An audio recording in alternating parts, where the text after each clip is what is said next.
Hey guys, welcome back to my channel. So I'm here for a mini review video for 3 books that I read recently that I just really need to discuss. So the first book that I want to talk about is Far From the Tree by Robin Benway. I kind of just got this out of Overdrive on a whim to listen to it, and I listened to it in one sitting, and I cried probably 20 times. And that's not really an exaggeration. And I'm not a very big crier in books. Like I said in my last video, if an animal is gonna die in a book, yes, I will cry. But I'm not generally just like an average emotional crier. It takes a lot to reach that point.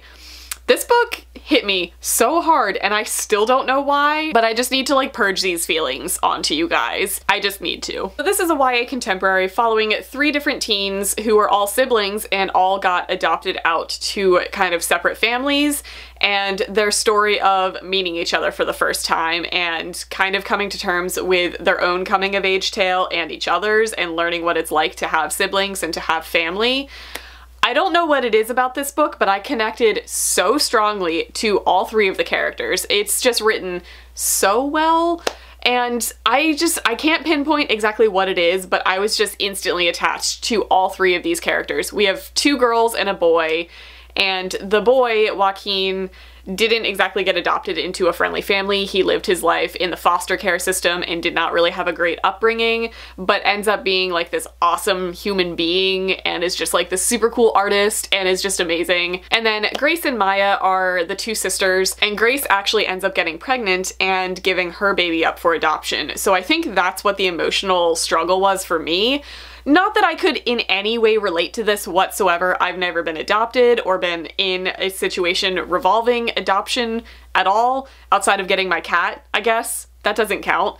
But she obviously has some serious inner turmoil about this process, considering that she went through the adoption process and got very lucky and got an amazing family to live with, but she just has a lot of struggle internally about where her baby is gonna go and how attached she got to it in such the short term of carrying it. So her whole storyline is what hit me the hardest, and it was just like so emotionally draining to read from her.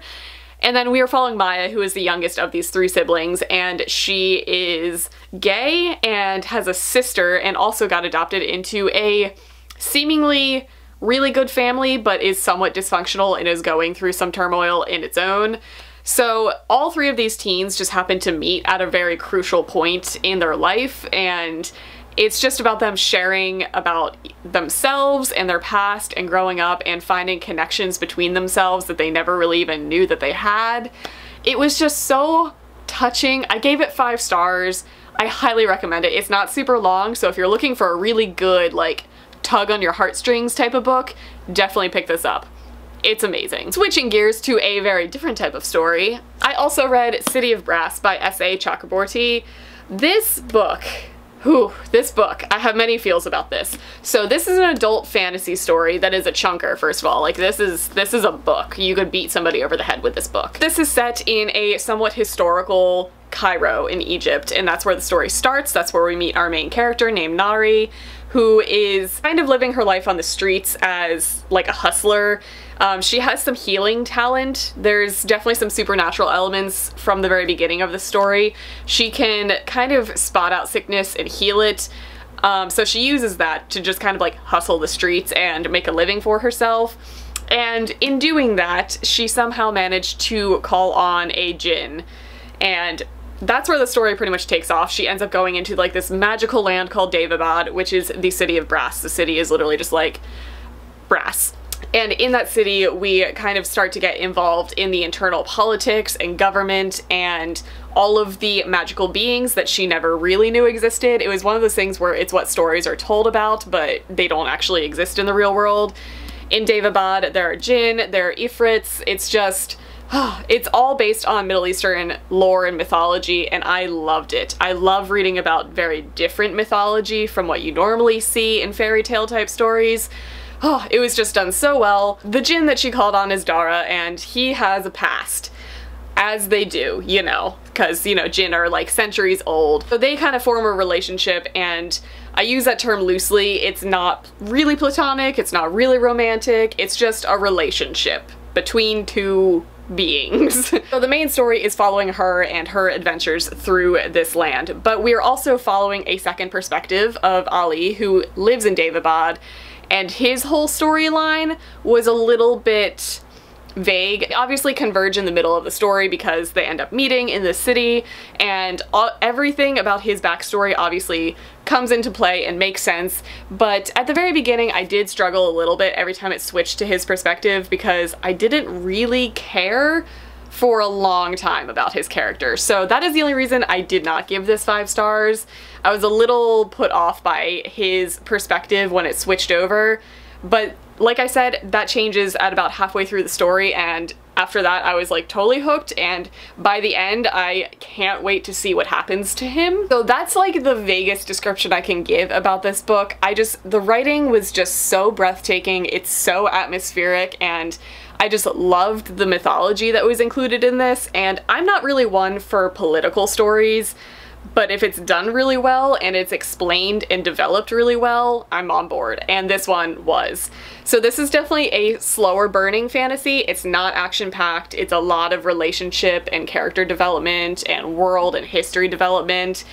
And it's all totally worth it in my mind. So if you're looking for a somewhat slower paced fantasy that you can really invest yourself in, definitely this one. Definitely recommend it. The last book that I want to talk about is The Art of Asking by Amanda Palmer. I have been fascinated by Amanda Palmer for years. I first got introduced to her, I feel like I first heard about her when she started dating Neil Gaiman. That's in case you didn't know who that was. She's married to Neil Gaiman. I think I first discovered her through Neil Gaiman, but I also got introduced to her through the Dresden Dolls, which is her band.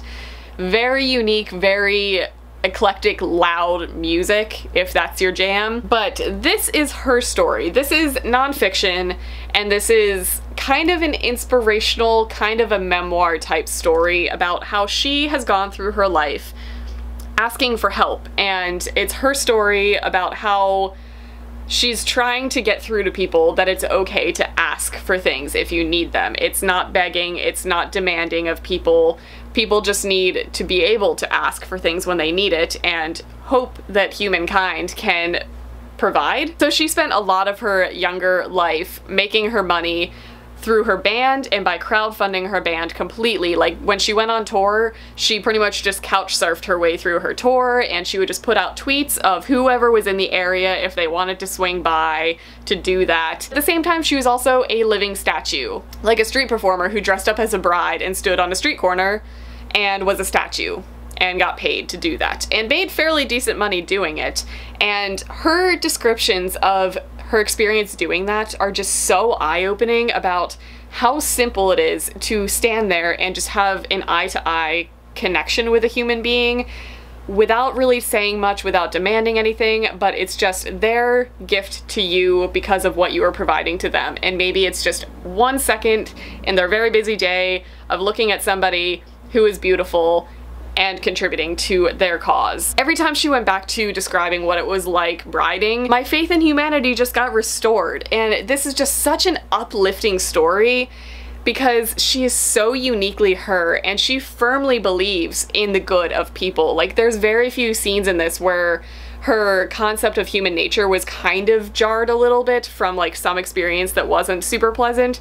But 99% of the time, humans are kind and humans are giving, and you just have to be able to ask or be able to accept the gift that people can give you. I can go on about this book forever, but I just think that she is super unique, and this book, if you're ever having one of those days where you just are done with people, like you want nothing to do with society, you are disgusted with human nature, give this book a try, because it kind of just like lifts you back up.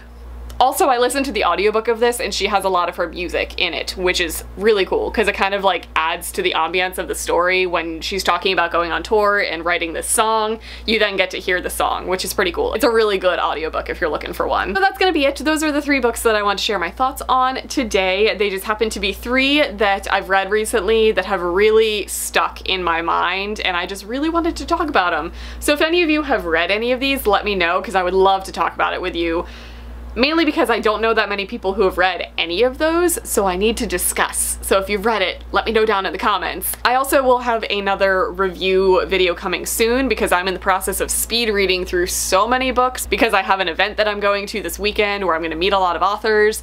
So expect that to be coming soon. Make sure you hit the subscribe button if you're interested in seeing more of my thoughts on recent releases, because a lot of the books that I plan on reviewing are actually like books that came out as I'm filming this like this week. So that is it for this video. I hope you guys enjoyed. Let me know what you guys are reading down in the comments, and I will see you in my next video.